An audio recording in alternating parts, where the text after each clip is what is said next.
ಕೃತಜ್ಞತೆ ಅನ್ನುವುದು ಇದ್ದೇ ಇರಬೇಕು. ಈ ದಿನ ನಾವು ಹೀಗೆ ಇದ್ದೀವಿ ಅಂದರೆ ಕಾರಣ ಯಾರು? ನಮ್ಮ ಪೇರೆಂಟ್ಸ್.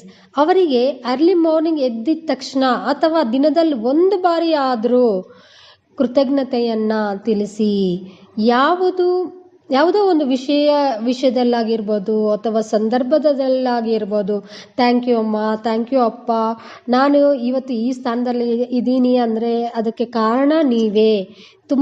ನಾನು ತುಂಬ ಚೆನ್ನಾಗಿದ್ದೀನಿ, ನಾನು ಒಳ್ಳೆ ಜಾಬ್ನ ಪಡೆದಿದ್ದೀನಿ, ಅಥವಾ ನನಗೆ ಒಳ್ಳೆ ಗಂಡ ಸಿಕ್ಕಿದ್ದಾರೆ, ಮಕ್ಕಳು, ಈ ಥರ ಏನಾದರೂ ವಸ್ತುಗಳು, ಅವರು ಏನೋ ಒಂದು ಅಮೂಲ್ಯವಾದ ಗಿಫ್ಟ್ಸ್ ಕೊಟ್ಟಿರ್ತಾರೆ, ಅದನ್ನು ನೋಡಿ ಥ್ಯಾಂಕ್ ಯು ಅಮ್ಮ ಅಂತ ಹೇಳ್ಕೊಬೋದಲ್ಲ. ಈ ಥರ ಪ್ರತಿದಿನ ಅವ್ರಿಗೆ ಬೆಳಗ್ಗೆ ಎದ್ದಿದ ತಕ್ಷಣ ಗುಡ್ ಮಾರ್ನಿಂಗ್ ಅಮ್ಮ, ಥ್ಯಾಂಕ್ ಯು ಅಮ್ಮ, ಥ್ಯಾಂಕ್ ಯು ಅಪ್ಪ, ಈ ಥರ ನಿಮ್ಮ ಪೇರೆಂಟ್ಸ್ಗೆ ನೀವು ಕೃತಜ್ಞತೆಗಳನ್ನ ತಿಳಿಸಿ. ಈ